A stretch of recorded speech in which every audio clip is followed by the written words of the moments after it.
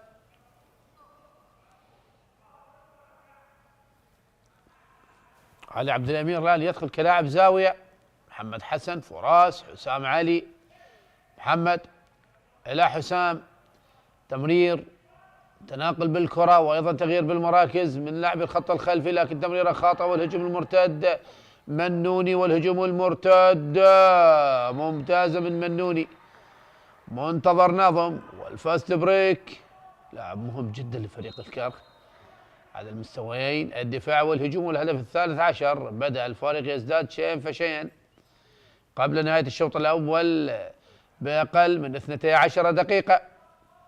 حسام علي إلى محمد حسن، حسام مجددا، 5-1 من نوني، دفاع متقدم من فريق الكرخ، ويحاول محمد حسن تصويب، لكن سامر مشتاق وبردة فعل سريعة جدا يتصدى لهذه التصويبة. هنا محمود طه وهدف آخر، الهدف الرابع عشر، لتصل النتيجة إلى دبل سكور 14-7.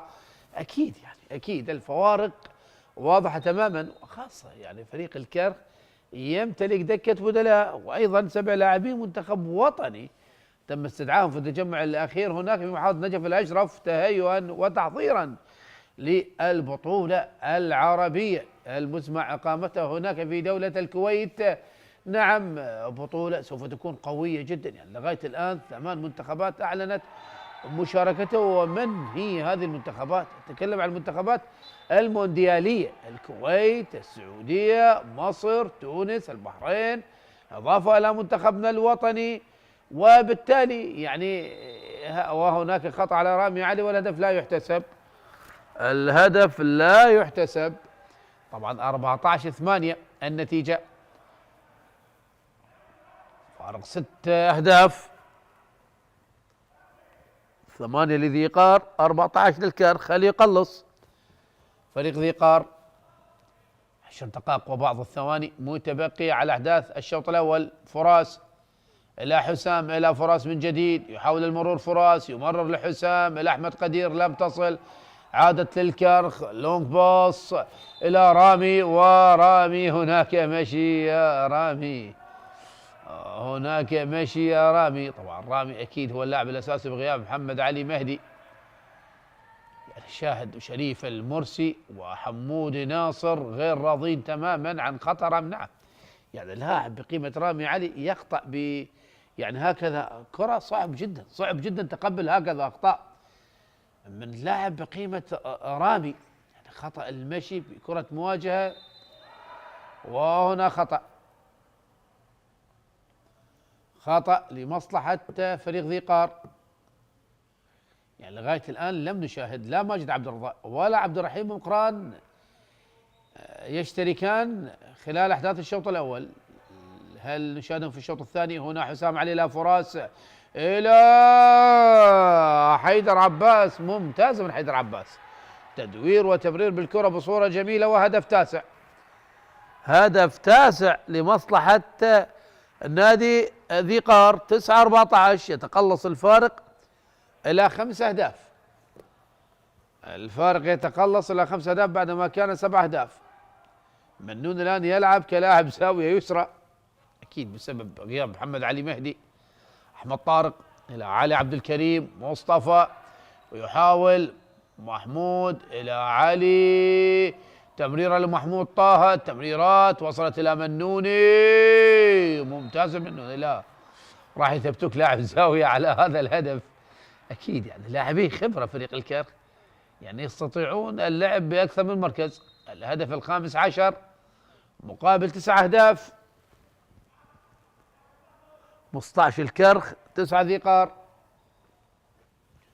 فراس إلى حسام، محمد حسن إلى حسام، يحاول فراس إلى أحمد قدير، فراس مجددا، حسام، تمريرة لفراس، البحث عن زاوية من أجل التصويب، هل ينجح؟ لكن زين العابدين الحارس البديل يتألق ويبعد الكرة بالساق. جاسم غصاب إلى أحمد طارق، أحمد لجاسم غصاب، يحاول الكرخ عن طريق سلاح السرعة. محمود يهدئ اللعب الآن، جاسم غصاب ورمية 7 أمتار. وهل هناك إيقاف؟ هل هناك إيقاف على أحمد قدير؟ نعم، إيقاف فقط. يعني ومن حسن حظك لم تشهر البطاقة الحمراء، كان تدخل قوي جدا. يعني حتى مصطفى الغول يتكلم مع الحكم حول اللقطة، لكن اكتفيا بالإيقاف. حتى أحمد قدير يعني كان متوقع أن تظهر البطاقة الحمراء. علي عبد الكريم على التصويب من أمام الحارس البديل حسين أسعد. ينجح علي عبد الكريم بتسجيل الهدف رقم 16 قبل نهاية اللقاء بأقل من 8 دقائق. فراس أحمد إلى محمد حسن، يحاول حسام إلى محمد حسن. فريق ذيقار يلعب منقوص العدد من لاعب مهم، يعني لاعب الدار أحمد قدير سواء على المستويين الدفاعي أو الهجومي. فراس إلى حسام، يحاول فراس إلى حسام مجددا، نشاهد إشارة اللعب السلبي. محمد حسن والتمريرة إلى حسام، تصويبة، لكن هناك بلوك دفاعي والكرة ذهبت إلى الخارج، عادت لمصلحة فريق ذيقار. إشارة اللعب السلبي. محمد حسن من أمام مصطفى الغول، وهنا حسام تصويبة وبعيدة، عادت لمصلحة نادي الكرخ. تمريرة طويلة ممتازة محمد حسن، لم تصل لمصطفى الغول، عادت لمصلحة فريق ذيقار. وشريف المرسي شاهد غير راضي ينفخ. نعم غير راضي عن أداء الفريق.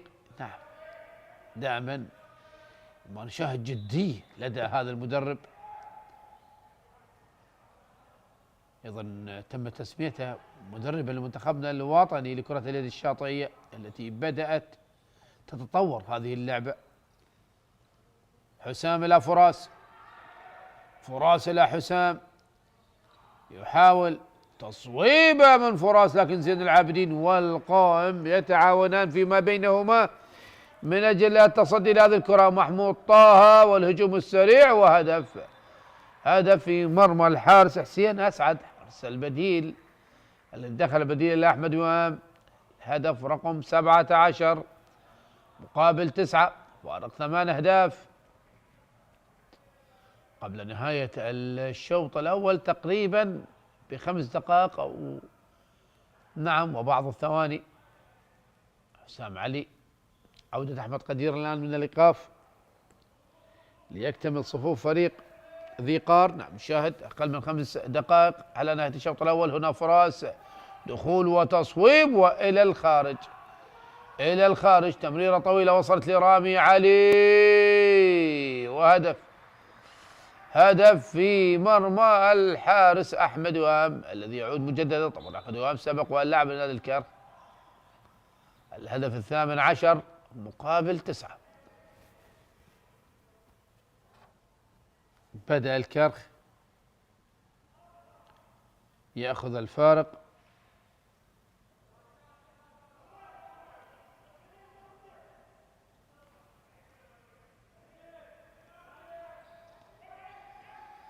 حسام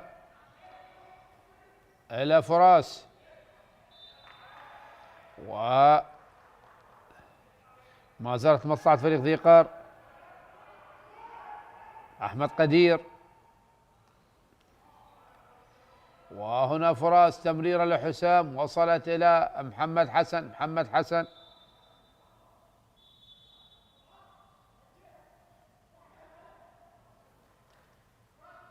بالسلامة لحسام علي.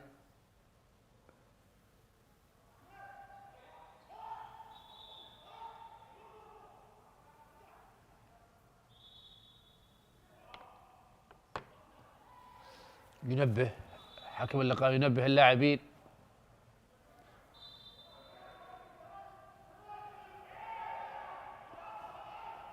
وهنا فرص تصويب وتصدي، بلوك دفاعي. كرة ما زالت بحوزة فريق الذقار، لكن هناك أيضا خطأ على اللاعب المهاجم ورامي علي، وتصدي من الحارس أحمد وهام إلى الخارج إلى الخارج، لكن ما زالت بحوزة فريق الكرخ. محمود طه، اسم غصاب.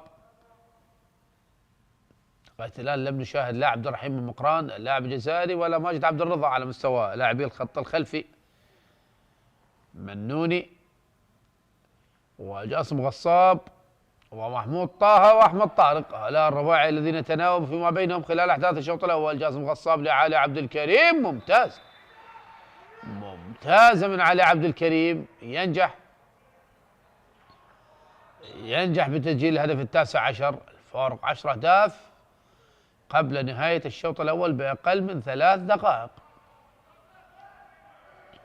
أحمد قدير الأفراس، محمد حسن، حسام الأفراس مجددا، يحاول حسام تصويب وتصدي من سيل العابدين، لكن هناك رمية 9 أمتار. يحيى رياض إلى حسام الأفراس مجددا، يحاول الآن هنا التمريرة والتصويب، لكن لم ينجح من أمام زين العابدين. يقظة كبيرة من زين العابدين، وهنا علي عبد الكريم وهدف آخر. هل يعاني من إصابة على عبد الكريم؟ هل يعاني من إصابة على مستوى العضلة الضامة؟ الهدف ورقم 20، نعم، ما يبدو يعاني من إصابة، واضح تماما. ودخول زيد نعمان وصيف بطولة التربيات مع تربية الكرخ الأولى، زيد نعمان منذر، والده مدرب نادي الحشد وهو يلعب مع نادي الكرخ. أحمد قدير، فراس أحمد، وهناك كلام ما بين مصطفى وأحمد قدير، أكيد يعني لاعبي الدائري يمتازون باندفاع بدني قوي وتحذير من حكم اللقاء. أحمد قدير لا حسام، محمد حسن يحاول لا حسام، تصويبه وهدف. مرت الكرة على زين العابدين، وهدف لمصلحة فريق ذقار. هنا التمريرة رامي علي وهذا الخارج. أخطاء كثيرة اليوم ارتكبها رامي علي من ناحية التصويب وأيضا من ناحية التركيز. الآن خروج رامي علي، و 20-10 النتيجة، 30 ثانية على نهاية الشوط الأول. حسام، محمد حسن لحسام من جديد، حسام تصويب وتصدي والمتابعة من أحمد قدير، لكن هناك رمية 7 أمتار. وأيضا سوف نشاهد قرار الحكم. ما هو قرار الحكم؟ هل يكتفي بالإيقاف؟ أحمد قدير يطالب بالورقة الحمراء.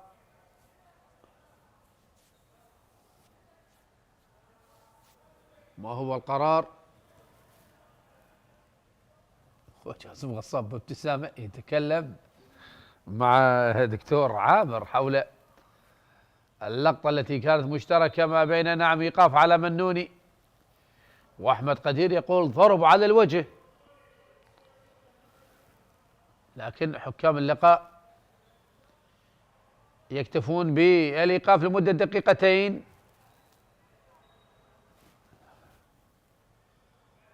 أحمد قدير رمية 7 أمتار أمام زين العابدين، هل ينجح؟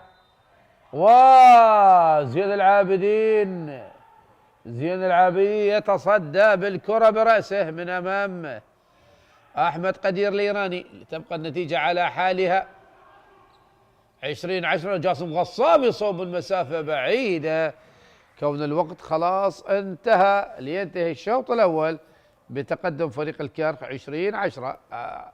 أحبة المشاهدين، لهذا بعد استراحة قصيرة ونعود إليكم مجددا.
أعزائي مشاهدي قنوات شبكة الإعلام العراقي، نحييكم مجددا وأحداث الشوط الثاني مباراة ناديي الكرخ وذي قار أو ذي قار والكرخ. هناك في صالة الشهيد حيدر في محافظة ذي قار. الكرخ تفوق أو تقدم على ذي قار خلال الشوط الأول ب20 هدف مقابل 10 أهداف. الآن الشوط الثاني محمود طه لأحمد طارق، وطبعا محمود طه أحمد طارق رسم غصاب مصطفى محمد وزيد نعمان، وإضافة إلى رامي علي. هذه التشكيلة يبدأ بها شريف المرسي، بينما تشكيلة فريق ذي قار يحيى رياض أحمد قدير مقتدى علي فراس أحمد وحسام علي، إضافة الحارس أحمد وهاب. وهناك إيقاف على اللاعب يحيى رياض لاعب الشاب يغادر بالإيقاف، ورمية 7 أمتار جاسم غصاب من امام احمد وام.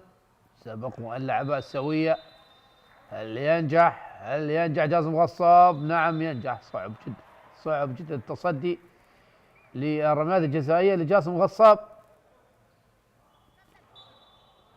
الهدف الأول في الشوط الثاني بالنسبة لنادي الكرخ، 21 في المباراة، 21 مقابل 10. طبعا نتيجة الذهاب كانت مصعد نادي الكرخ 33 مقابل 13. هل يصل نادي الكرخ إلى هذا العدد من الأهداف؟ هنا دخول وتصويب محمد حسن، لكن بعيدة تماما عن المرمى إلى الخارج. هذا محمد حسن حاول.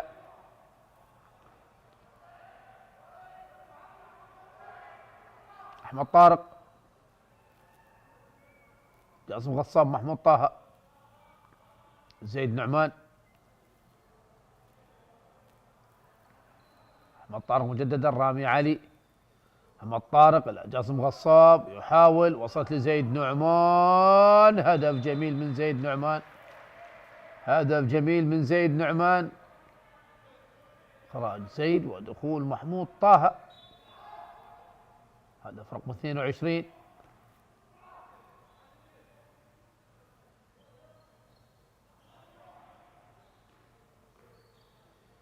يحاول الآن تمريرة إلى لعب الزاوية، مقتدى ولعب الكرة بالعارضة، لعب الكرة بالعارضة من مقتدى. هذا اللاعب أيضا الشاب مقتدى علي، محمود طه، جاسم غصاب. فريق الكرخ يبدأ هادئا نوعا ما في بداية الشوط الثاني. وصلت إلى زيد نعمان، أين التصويبة هذه يا زيد؟ بعيدة تماما، بعيدة تماما من زيد نعمان.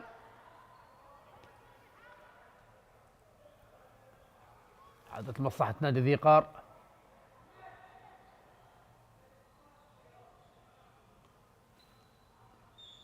محمد حسن لفراس، محمد حسن من جديد إلى حسام، البحث عن زاوية، تمريرة لمقتدى، مقتدى يلعبها إلى فراس، حسام لأحمد قدير. الشاهد الدفاع القوي، عملوه كالسندويتش في هذه اللقطة ما بين أحمد طارق ومنوني. هنا فراس تصويب وتصدي من زين العابدين، تصدي من زين العابدين، تمريرة طويلة لونج باص لزيد نعمان. الله، في العارضة من زيد نعمان، لم ينجح بالتسجيل.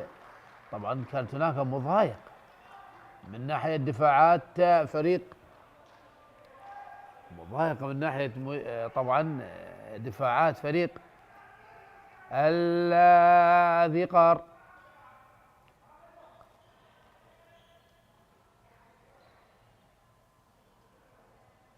يحاول فريق ذي قار يسجل أول أهداف في الشوط الثاني وال11، لكن الأمور صعبة. هنا حسام علي من زاوية صعبة جدا، لكن دخلت الكرة في مرمى زين العابدين. الهدف ال11، 11 مقابل 22. أحمد طارق، هنا التصويبة وممتاز أحمد بوام بردة فعل سريعة، والكرة لمصلحة اهدى يا أحمد قدير، اهدى يا أحمد قدير.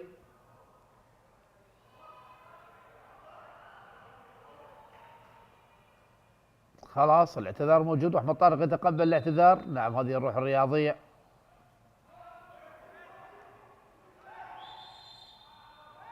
ماذا هناك؟ ماذا هناك؟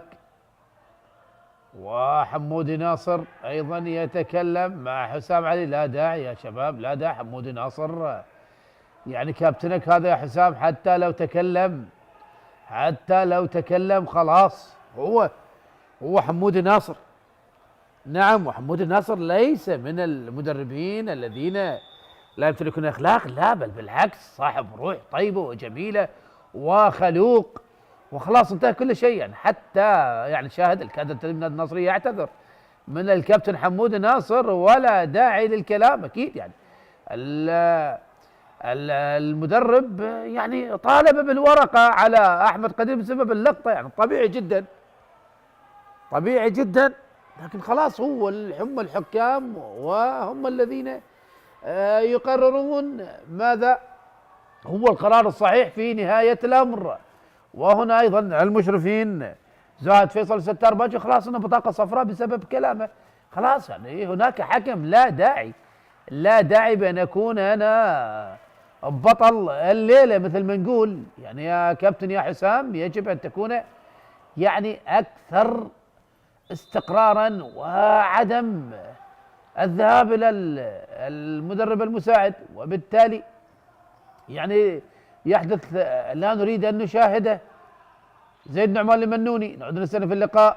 منوني لأحمد طارق، هنا لا رامي، ممتازة من رامي، ممتازة من رامي علي. هدف رقم 23 مقابل 11. الفارق 12 هدف. حسام لمحمد، حسام من جديد. حسام يحاول الدخول والتصويب لكن تصدي بلوك دفاعي. زيد نعمان، وصلت الآن لرامي علي، رامي لأحمد طارق، جاسم غصاب إلى منوني، حلوة من أحمد وهاب، حلوة من أحمد وهاب، يتصدى لكرة مواجهة من أمام منوني.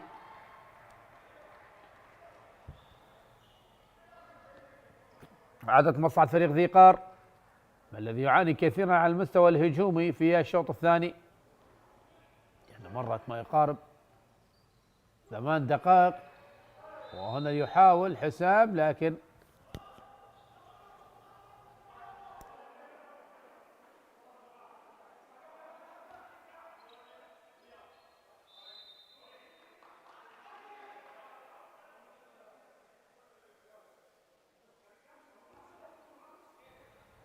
تصويبه من فراس لكن في القائم، في القائم التصويب. عاد الهجوم المرتد زيد نعمان، ممتاز، ممتازة من زيد نعمان، يسجل الهدف رقم 23 لمصلحة نادي الكرخ. محمد حسن علي عبد الأمير، محمد حسن مجددا، حسام علي لا فراس، حسام علي تمرير لأحمد قدير، يحاول الآن محمد حسن لكن هناك رمية 9 أمتار. دفاع قوي كان من مصطفى الغول. شاهد تقريبا 8 دقائق مرت على أحداث الشوط الثاني، تفوق لمصلحة نادي الكرخ. أحمد قدير، أين المرور من أمام أحمد طارق. فراس يبحث عن مرور وتصويب، وهناك أيضا رمية 9 أمتار وإشارة اللعب السلبي، إشارة اللعب السلبي. أحمد قدير تصويبة خادع فيها الجميع ومن ضمنهم حارس المرمى زين العابدين. نعم خادع الجميع، وهناك إيقاف على محمد حسن. نعم كرة داخل الإرسال. القرار واضح، القرار واضح تماما يا دكتور عامر، لا داعي للاعتراض، يعني لا داعي للاعتراض، يجب أن تكون هادئ تماما، وخاصة أنت معروف بالهدوء، لكن اليوم العصبية أكيد، يعني العراقي عصبي عادي، وخاصة من الناصرية أكيد يكون نار وشرار. أكيد طبعا هذه ردات فعل طبيعية من أي مدرب، لكن نتمنى أن لا تكون فيها شيء من المبالغة.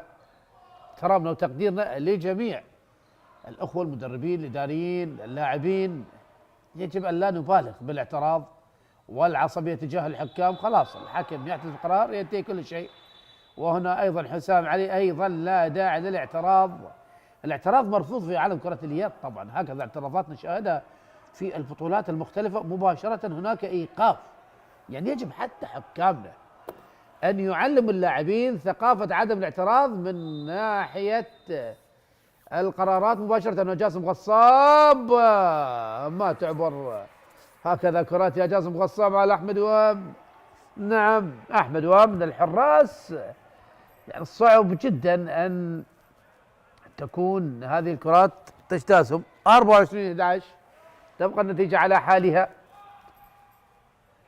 على عبد الأمير، لا حسام، فراس أحمد، الأحمد قدير إلى فراس، يحاول فراس تصويبه وتصدي من زين العابدين، لكن هناك رمية 9 أمتار. وهناك إيقاف على منوني، إيقاف على منتظر ناظم منوني. مباراة بدأت تأخذ يعني منحنى، يعني بصراحة الاعتراضات وأيضا الإيقافات. فراس يحاول السوري الدخول والتصويب ورمية 7 أمتار، رمية 7 أمتار.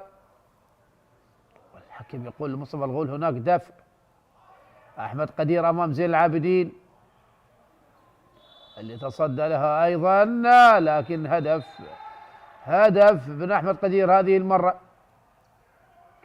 هدف لمصلحة ذيقار. الهدف الثاني عشر أو الثالث عشر، 13 مقابل 24.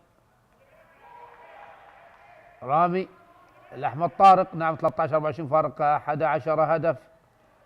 تقريبا 10 دقائق مرت من الشوط الثاني. محمود طه ممتازة من المصري، محمود طه، ويسجل الهدف رقم 25. محمد الأعلى عبد الأمير، محمد مجددا، حسام علي فراس. يحاولان حسام إلى محمد، تمريرة وهنا تصويب وتصدي من زين العابدين. على عبد الأمير حاول لكن تصدي. جاسم غصاب بالسرعة إلى محمود طه، المصري يسجل هدف آخر وهدف ثاني على التوالي، وهدف رقم 26 لمصلحة نادي الكرخ. 26 مقابل 13. فراس تمريرة ودخول خاطئ من المهاجم، واضح تماما الخطأ على حيدر عباس.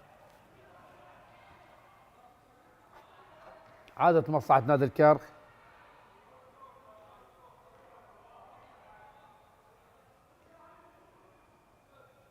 أحمد طارق،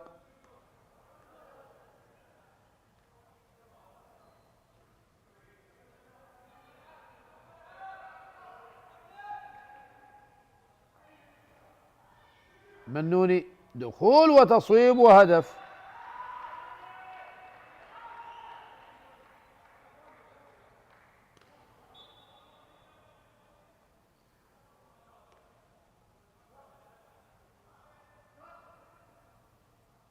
هدف كان لمصلحة نادي الكرخ.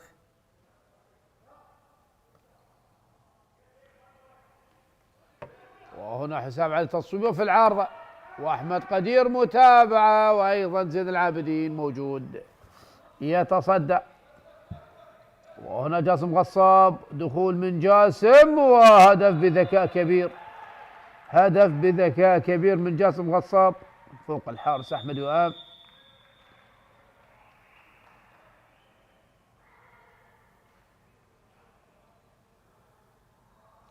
ووقت مستقطع يطلبها فريق الذيقار. شاهد نتيجة 13 مقابل 28 فارق 15 هدف.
ينتهي الوقت المستقطع الذي طلبه الدكتور عامر عدنان مدرب نادي ذي قار، يحاول ترتيب الأوراق خاصة على المستوى الهجومي الذي يعاني فيه فريق ذي قار في الدقائق الأخيرة.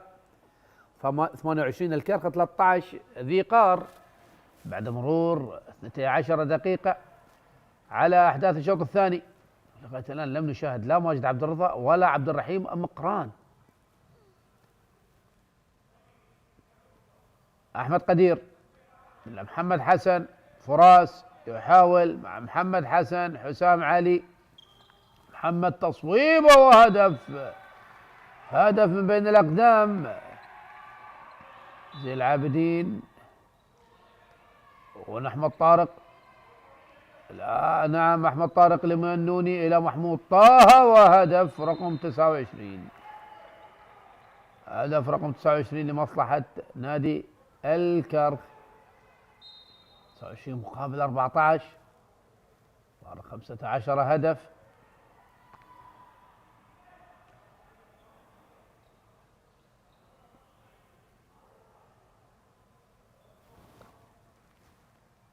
حسام، محمد حسن لحسام من جديد، يحاول فراس الآن تقاطع، تدوير بالكرة، تداولها، لكن دفاعات قوية خاصة بالدفاع المتقدم، يعني 4-2. يشاهد منوني ومحمود طه للأمام، أحمد قدير يحاول رمية 7 أمتار، رمية 7 أمتار لمصلحة نادي ذي قار.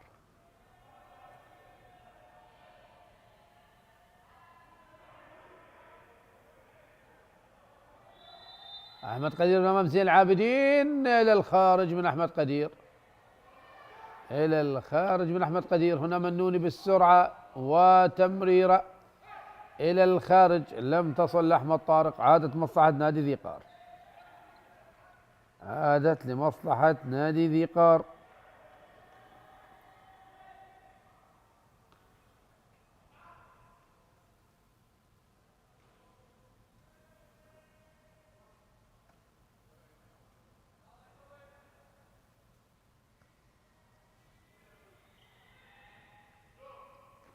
يحاول وهدف، هدف لمصلحة نادي ذي قار عن طريق محمد حسن.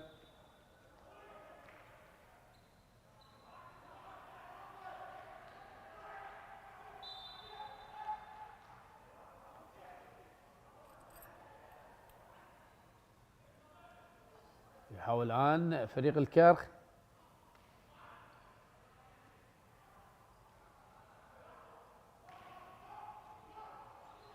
ومحمود طه تمريرة ورمية 7 أمتار،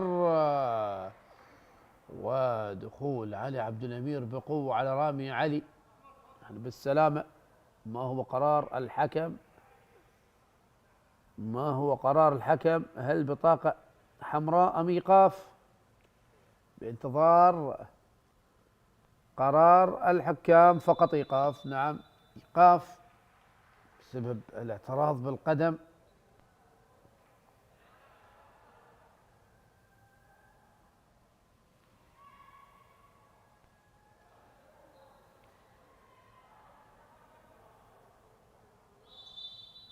رمي 7 أمتار وينجح مصطفى الغول بالتسجيل.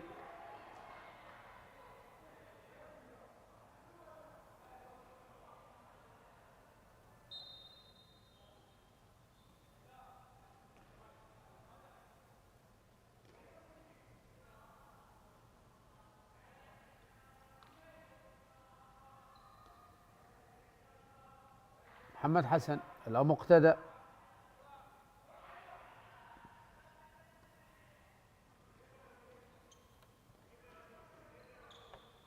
حسام علي تصويبه وتصدي من زين العبيد، لكن كان هناك خطأ لمصلحة نادي ذي قار.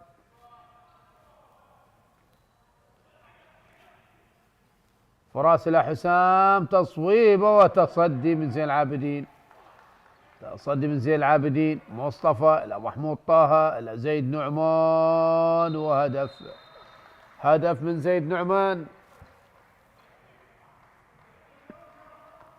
لاعب صغير جدا سيد نعمان، أقل من 18 عاما.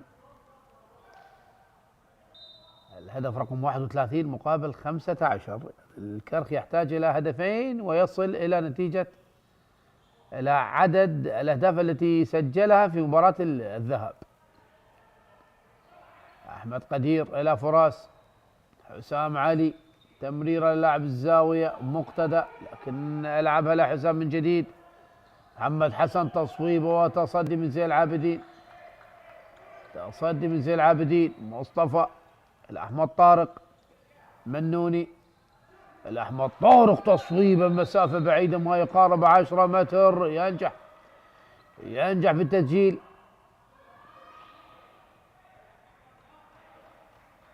هدف رقم 32.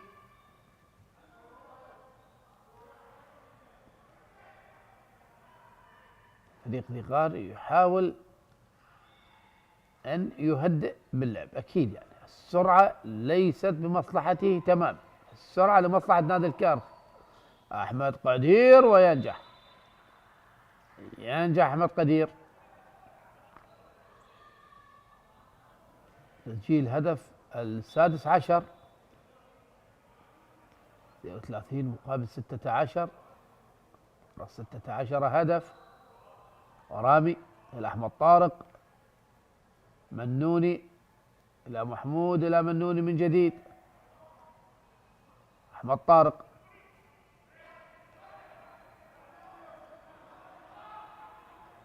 الطارق يحاول الدخول، تمريرة خلفية لرامي علي. منوني مجددا، إشارة اللعب السلبي الآن. منوني، تمريرة لرامي علي وهدف. وهناك إيقاف على مقتدى، اللاعب الشاب. كان هناك سحب.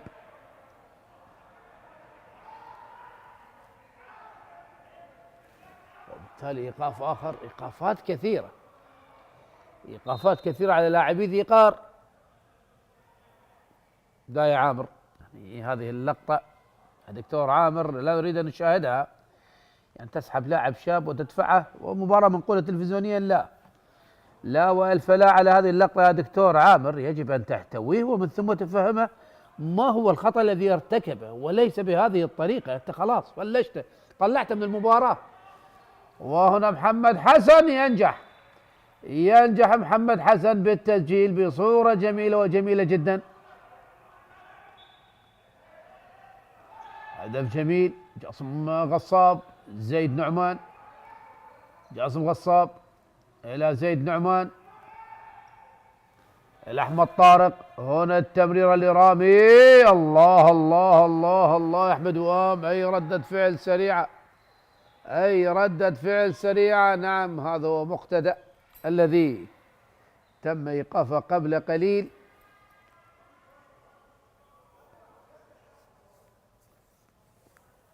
حسام علي لا فراس، حسام علي مجددا، فراس، حيدر عباس لفراس، يحاول فراس الدخول والتصويب.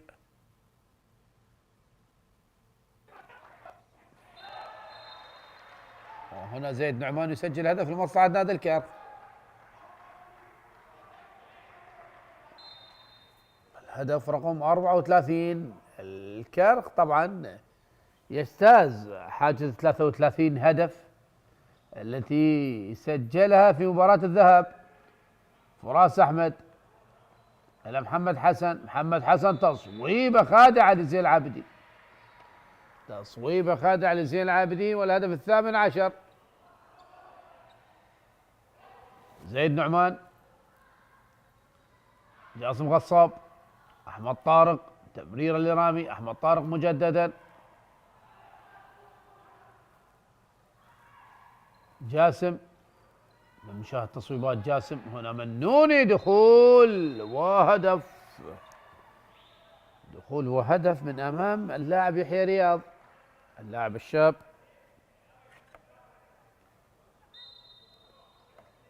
هدف لمصلحة نادي الكرخ، هدف رقم 35. قبل نهاية المباراة بأقل من 10 دقائق.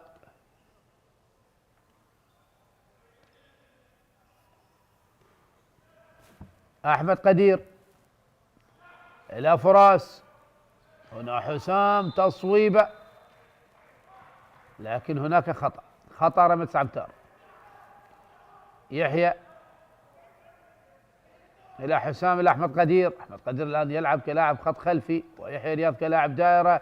هنا أحمد لم يمسك الكرة، والتمريرة الطويلة إلى رامي لزيد. ينجح زيد نعمان بتسجيل هدف آخر. لا، الابن يسير على خطى والده زيد نعمان، لاعب لديه الإمكانيات، لكن يجب أن يستمر بالتدريبات، بالانضباط، بالنوم المبكر، أيضا النظام الغذائي الصحيح والصحي. اللاعب إذا يريد أن يكون لاعب محترف يجب أن يلتزم ويكون منضبط. جاسم غصاب إلى منوني، الله، لقطة فنية جميلة خدع بها محمد حسن، جعل محمد حسن يسقط بسبب هذه اللقطة. 37 مقابل 18، 37 الكرخ 18 ذي قار. الأمور صعبة جدا. فرق 19 هدف، مباراة الذهاب فارق 20 هدف. أكيد الفوارق والإمكانيات كلها لنادي الكرخ.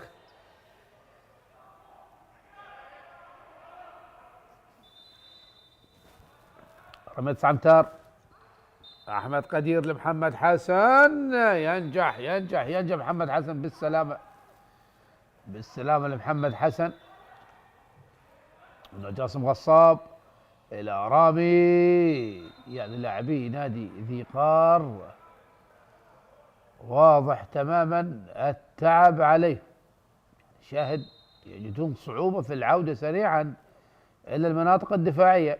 وأنه 30-19 فارق 19 هدف.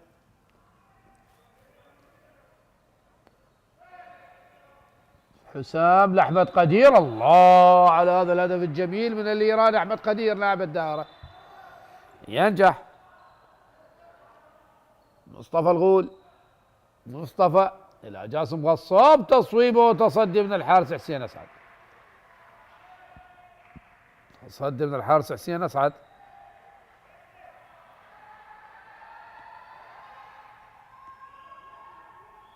يلقى التحية والتشجيع من الجماهير الحاضرة في صالة الشهيد. حيدر، حسام إلى فراس، حسام مجددا، أحمد قدير إلى فراس إلى حسام، يحاول الدخول لكن دفاعات قوية جدا.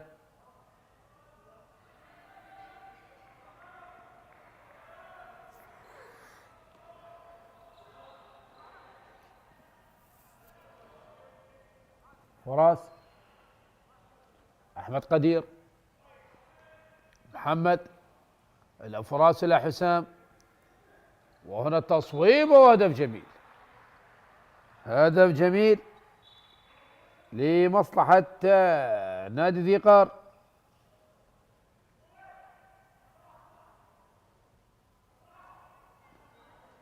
جاسم غصاب،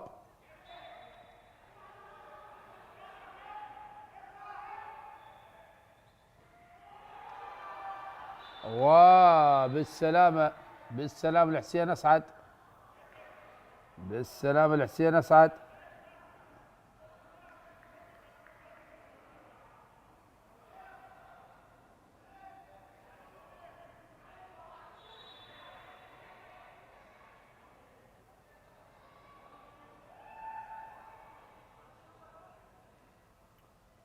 السلام لحارس المرمى حسين أسعد، حارس مرمى.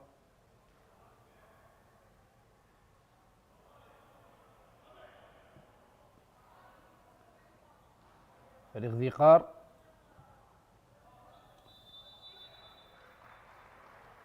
وهنا إيقاف على رامي، نعم صوب الكرة بالوجه.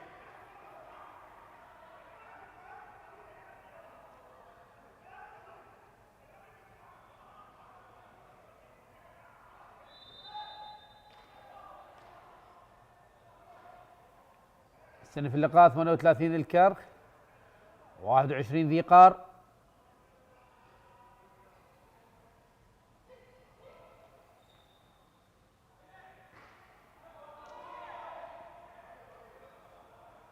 عادة مصلحة نادي الكرخ.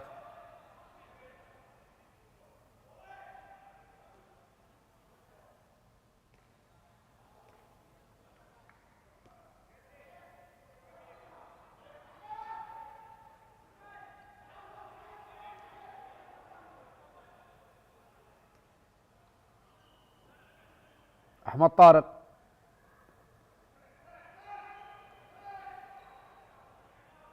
مصطفى، لا محمود طه، منوني يحاول الدخول، تمريرة لكن هناك خطأ نعم في اللقطة الأولى وليس على هذه اللقطة. خطأ في اللقطة الأولى وليس على هذه اللقطة. وهناك وقت مستقطع يطلبها المدرب شريف المرسي، المدرب المصري نادي الكرخ.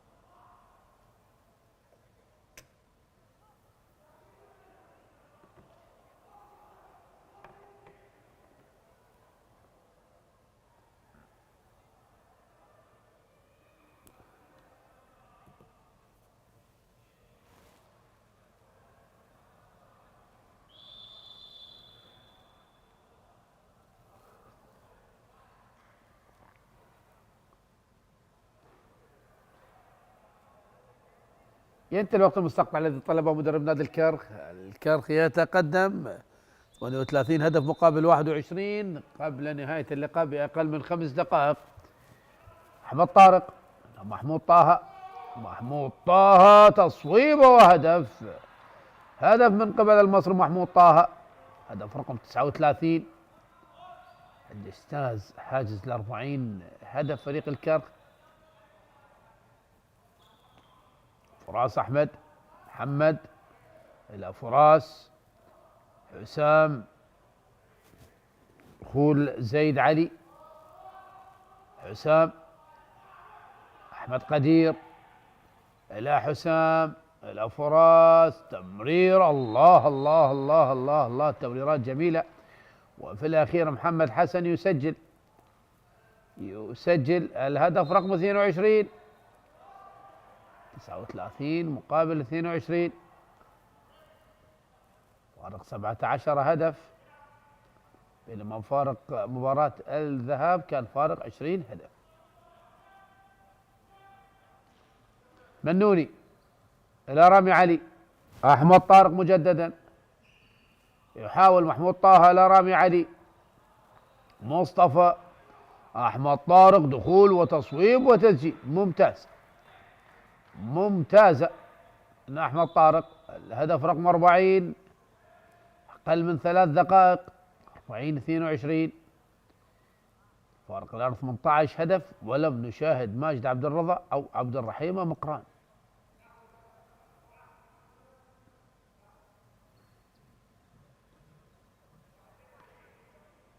فراس إلى أحمد قدير، إلى فراس مجددا، حسام علي، فراس، هل يصوب فراس؟ لا، يمرر، وحسام دخول وتصويب وتصدي. الآن دخول الحارس الثالث بالنسبة لنادي الكرخ طه فرقد، الحارس الناشئ.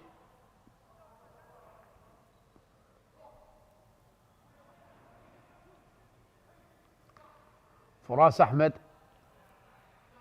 إلى حسام علي، إلى فراس أحمد، تمريرة وصلت لمحمد حسن وتصدي من طه فرقد. تمريرة طويلة بالمقاس لرامي علي هدف. والشاهد تحية من أحمد طارق لطه فرقد، نعم تصدى ومن ثم مرر تمريرة الفاست بريك، والهدف رقم 41 لمصلحة نادي الكرخ. نعم حارس جيد طه فرقد، يعني الكرخ نشاهد يمتلك لاعبين صغار بالعمر، يعني تقريبا 17 18 سنة. زيد نعمان وطه فرقد، حارس مرمى ولاعب يلعب باليد اليسرى، ونعرف اليد اليسرى مهمة جدا في كرة اليد.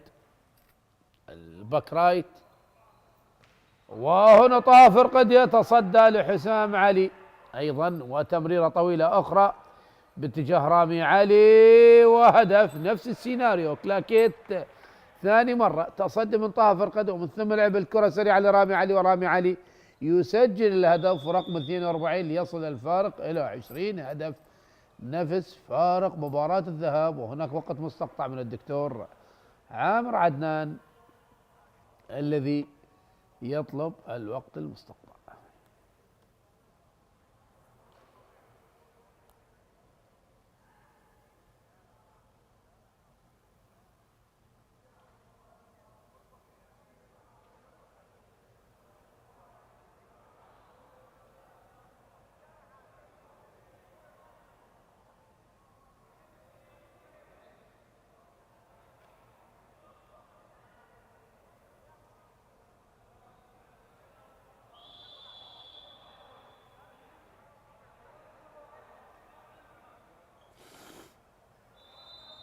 ينتهي الوقت المستقطع، دقيقة واربع ثواني على نهاية أحداث هذا اللقاء. 42 الكرخ، 22 ذي قار.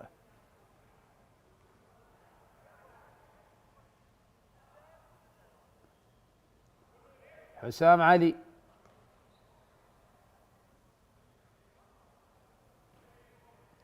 يحاول فريق ذي قار،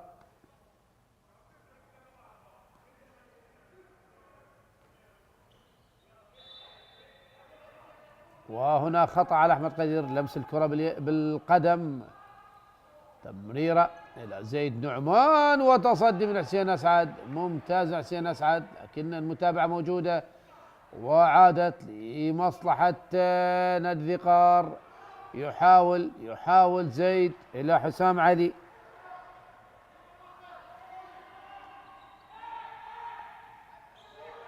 وأيضا عادت مصلحة نادي الكرخ. ثواني أخيرة، منوني إلى رامي، وهدف.